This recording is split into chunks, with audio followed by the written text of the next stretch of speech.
प्रिय दर्शकों, नमस्कार। आज आप सभी के समक्ष चलित कुंडली से जुड़ा महत्वपूर्ण विषय में लेकर के आया। आज मैं आपको बताऊंगा कि चलित कुंडली में जब ग्रह बदल जाते हैं तो उसका प्रभाव हमारे जीवन पर कैसा पड़ता है।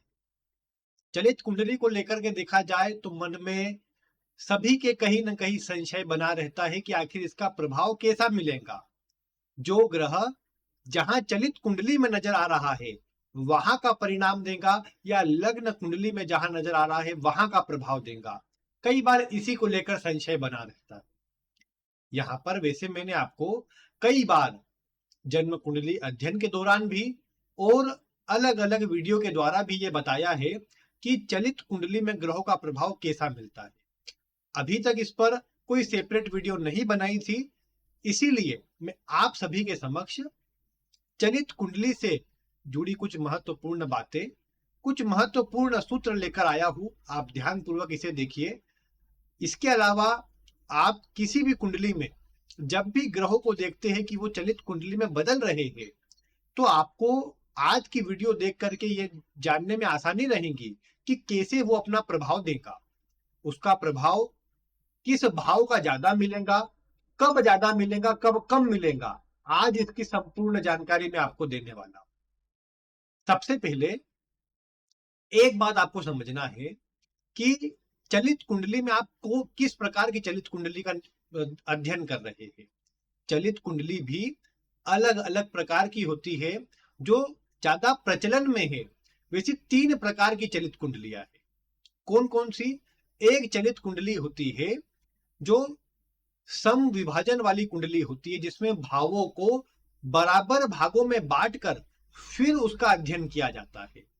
एक होती है भाव श्रीपति, ये वाली एक दूसरी प्रकार की अपनी चलित कुंडली है।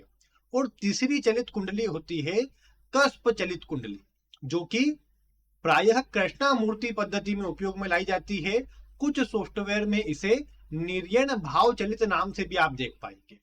और आप जानते हैं कि जो मोबाइल का प्रचलित ऐप है, जो आप एस्ट्रोसेज के नाम से जानते हैं, अधिकतर के पास होता है, उस ऐप के अंदर भी जो आपको चलित कुंडली नजर आती है वो चलित कुंडली केपी वाली चलित कुंडली है। कस्प जो चलित कुंडली होती है निर्यण भाव चलित वाली, वही चलित कुंडली आपको वहां पर नजर आएंगी। क्योंकि हालांकि वहां कोई सॉफ्टवेयर में पहले से डली हुई है, वो वाली इसलिए वहां पर डली हुई है क्योंकि उसमें केपी का भी अलग से चार्ट दिए हुए हैं। तो केपी वाली कुंडली में क्या होता है कि वहां पर राशि फिक्स नहीं है।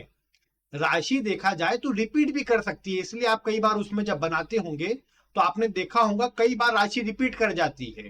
तो वो इस कारण से कि जो भाव कस्प वाली कुंडली होती है उसमें एक राशि 30 डिग्री की नहीं होती, कम ज्यादा होती है। कुछ 28 की होती है, कुछ 32 की भी होती है। तो इस कारण से वो रिपीट कर जाती है कई बारी। तो वो हालांकि मैं आज का विषय नहीं है, लेकिन आपको बता दिया कि उसके अंदर वाली होती है। आपको जो देखना चाहिए, जो आसान है, जिसका ज्यादा प्रभाव जीवन पर पड़ता है, वो वाली चलित कुंडली है जो भाव सम विभाजन वाली चलित कुंडली आती है, वह वाली। भाव सम विभाजन में क्या किया जाता है कि प्रत्येक भाव को 30 डिग्री का मान लिया जाता है।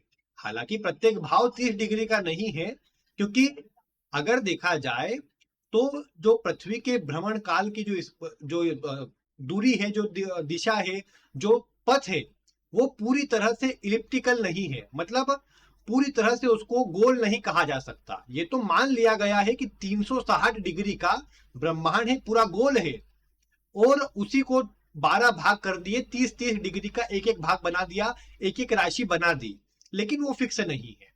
तो उसमें क्या है कि हमने फिर भी फिक्स मानकर सभी को 30 डिग्री का मानकर बराबर भागों में बांटकर फिर उसका अध्ययन किया जाता है।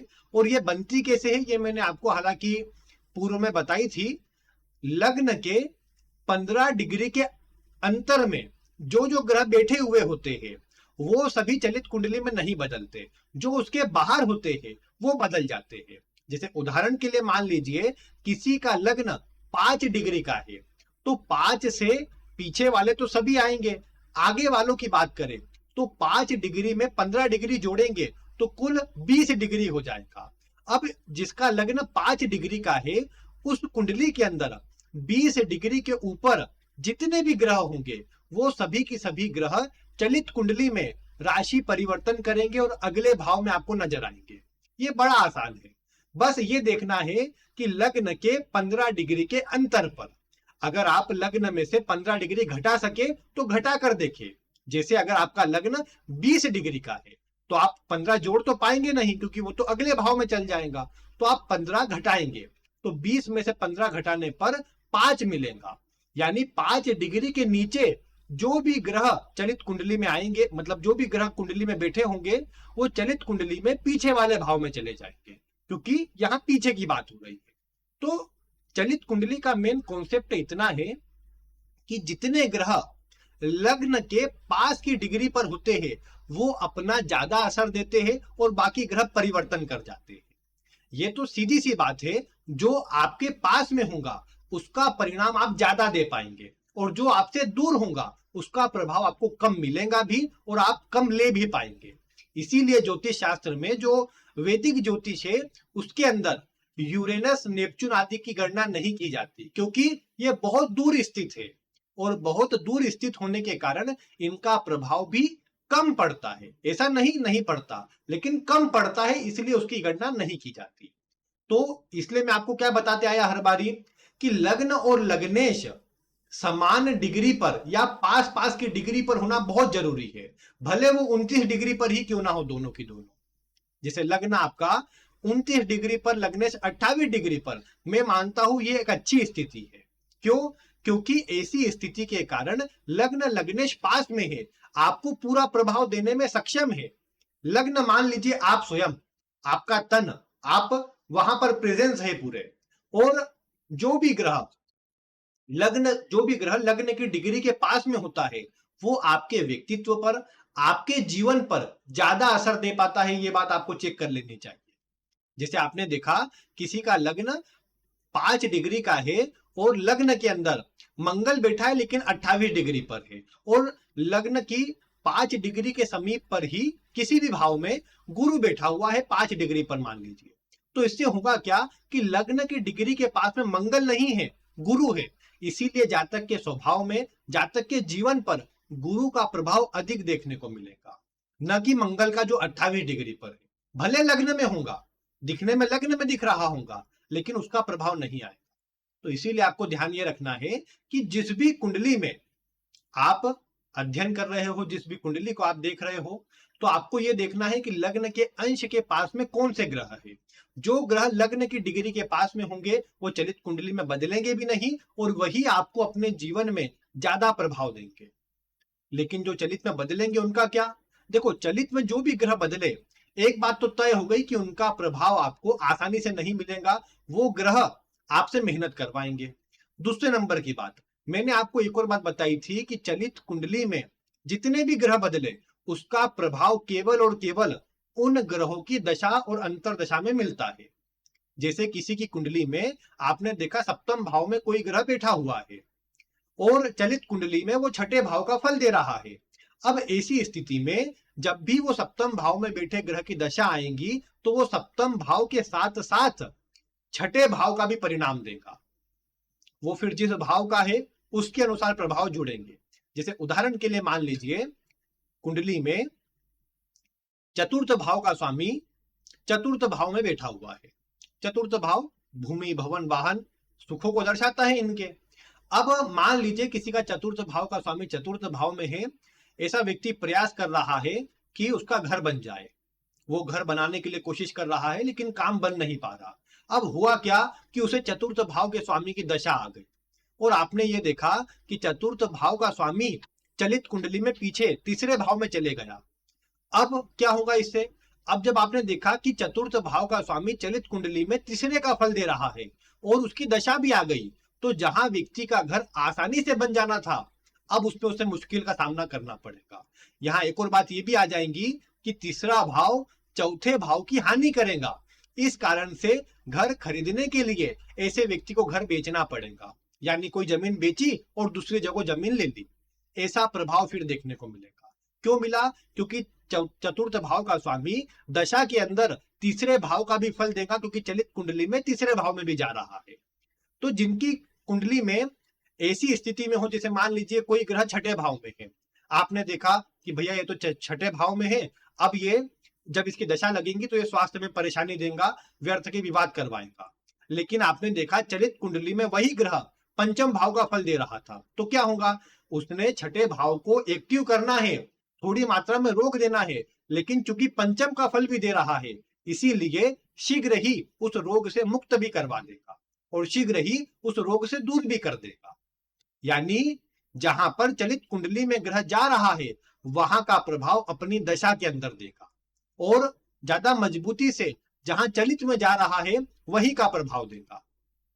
अगर इसका उल्टा होता, यानी पंचम भाव में कोई ग्रह बैठा है, चलित कुंडली में छठे भाव में जा रहा है, तो क्या होता? जब इस पंचम भाव में बैठे ग्रह की दशा आती या अंतरदशा आती, तो आपको लगता कि ये तो पंचम भाव में है, स्वास्थ्य को अच्छा करेगा, लेकिन होता क्या? ये छठे का भी फल दे रहा है, इसीलिए आपको रोग में डालने का काम यही करता, क्योंकि छठे का फल दे रहा है चलित कुंडली में। तो चलित कुंडली का फल आप देख पाएंगे कि तभी मिलेगा जब उसकी दशा या अंतरदशा आ जाए, प्रत्यंतर पर भी मिलेगा, लेकिन छोटे समय के लिए।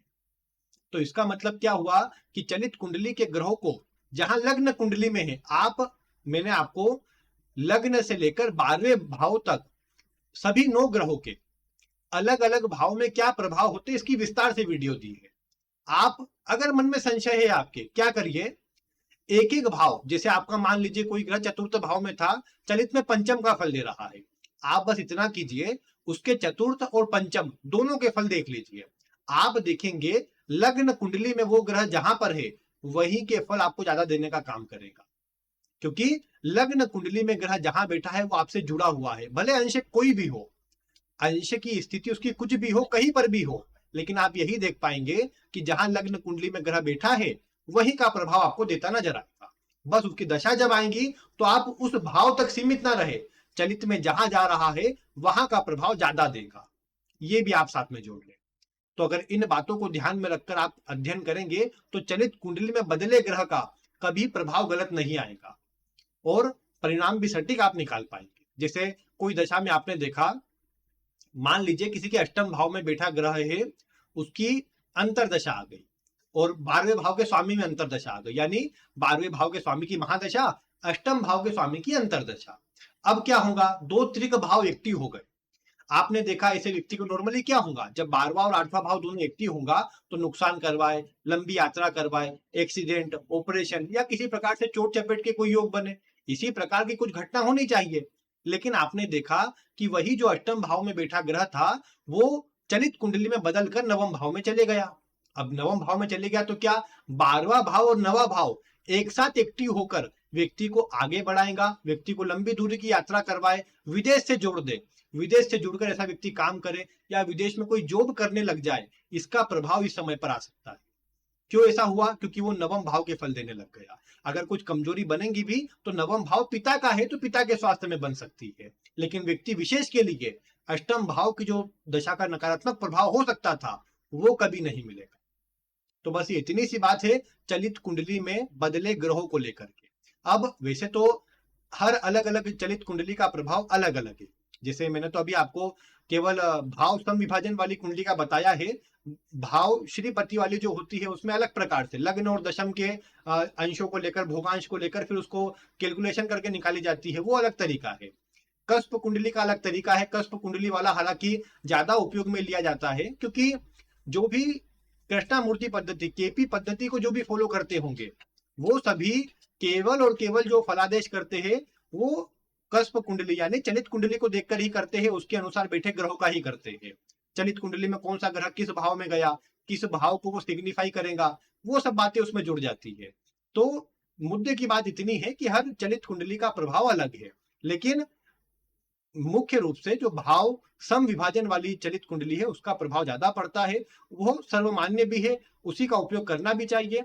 आगे कभी और जब मैं कोई जन्म कुंडली का अध्ययन करूंगा तो एक बार और बताऊंगा आपको किस प्रकार चलित कुंडली को बनाना है, किस प्रकार देखना है। बाकी ये समझिए लग्न के 15 डिग्री आगे पीछे जो ग्रह होंगे वो अपना प्रभाव देंगे। इसलिए आप देख पाते होंगे जब लग्न 15 डिग्री के आसपास हो तो ज्यादा एक भी ग्रह बदलते नहीं है, बहुत कम स्थिति में बदलते हैं। लेकिन लग्न 1-2 डिग्री के आसपास हो तो संभावना बढ़ जाती है कि जो ग्रह ज्यादा डिग्री पर होंगे वो बदल जाएंगे। तो भाई ये इतना सा कॉन्सेप्ट है, आप कुंडलियों में देखें और आप अपने स्वयं के अनुभव से भी देखें। हो सकता है आपको किसी अन्य के द्वारा कुछ अलग बताया गया हो, जहां चलित कुंडली में ग्रह हो वहीं का प्रभाव बताया गया हो, लेकिन अब ये सबके अपने अपने अनुभव है। आपको क्या सटीक लगता है या आप स्वयं अपने अनुभव से देखें। बाकी ज्यादातर आप देखेंगे कि चलित कुंडली में बदले हुए ग्रह केवल और केवल अपनी दशा अंतर दशा में ज्यादा उस भाव का प्रभाव देंगे जो चलित कुंडली में जहां पर है। बाकी पूरा प्रभाव आप अपने जीवन पर भी लागू करके देखेंगे तो आपको केवल और केवल लग्न कुंडली का ही मिलता नजर आएगा। तो ये थी चलित कुंडली से जुड़ी वीडियो। आगे ऐसी ही रोचक वीडियो देखने के लिए आप चैनल को सब्सक्राइब कर लीजिए। आज की वीडियो में इतना ही। वीडियो देखने के लिए आपका बहुत बहुत धन्यवाद।